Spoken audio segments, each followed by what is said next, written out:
So what happens after your physical life on this planet when you said the You can spirits do a lot having- of things. What do you do? What can you do? Well, you can experience the idea of having another life. You can go and visit other dimensions. You can be born on another planet. Whatever you imagine. But where are you? Are you Here, in a different state. Remember, everything is here. It will appear to be somewhere else, but that's just appearance because of the different vibratory level. I'll put it to you this way, using the old analogy of your television. You're watching one program. That's a certain frequency. That's a certain experience, yes? Mm-hmm. You change the channel. Now you're watching another program. Totally different reality. It's in the same TV, isn't it? Mm-hmm. There you go.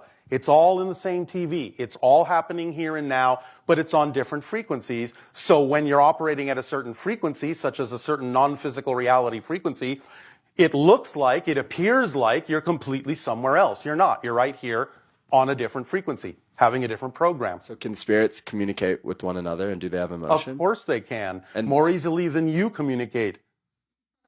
Because it's telepathic. There's no need for words there. They just know. They just send. You just know. You just receive. Do they have emotion? Or Yes, but not exactly in the same way that you do. It's a much bigger idea. It's a much different expression. okay. You'll know when you get there.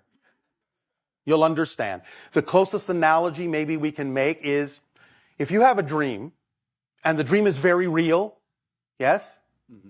And you wake up in the morning and you go, wow, that was so real, but now I'm awake and this is who I really am.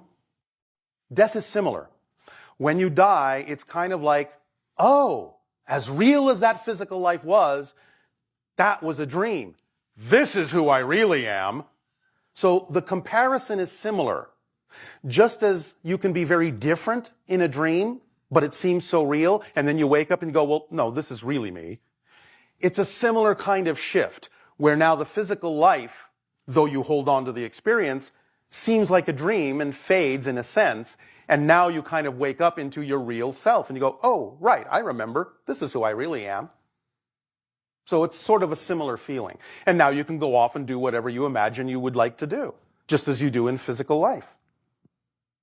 But you have more access to more things on that level because you're not as bound by the concepts of space and time because you're not operating within that particular dream framework anymore.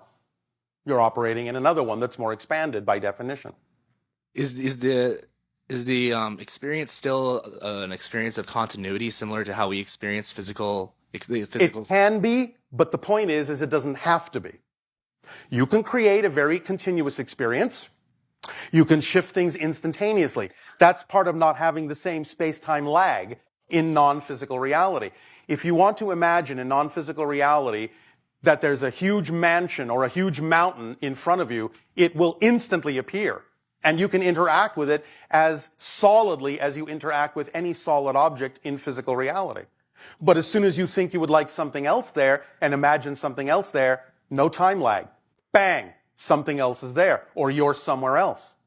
And so what prevents us from manifesting that in physical reality? The idea that you're in a time frame. The idea that it takes time to do things. The idea that you want to experience the process of change. Now, you're getting faster and faster as you remember more and more of who you are and get your vibration up higher, closer to non-physical reality. You'll experience manifestations faster and faster. But the whole point of physical reality and operating from a space-time framework is to actually experience things in a slower way so you can savor the process and the experience of creation and change, which is valid unto itself as an experience you can't have in spirit in the same way. It's all valid, just different ways of doing things. Does the snail actually think it's moving slowly? No. For itself, it's moving perfectly. But that's what a snail is. It's having a snail experience. It's not having a roadrunner experience. It's having a snail experience. A snail experience means you're going to move a little slower than most life forms on the earth, but that's okay. That's what it's about.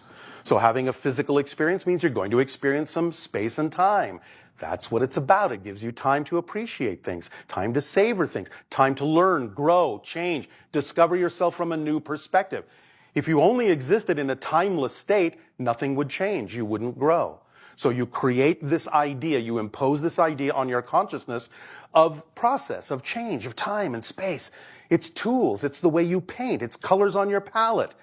It's enriching your experience of yourself to have these colors on your palette instead of just one color.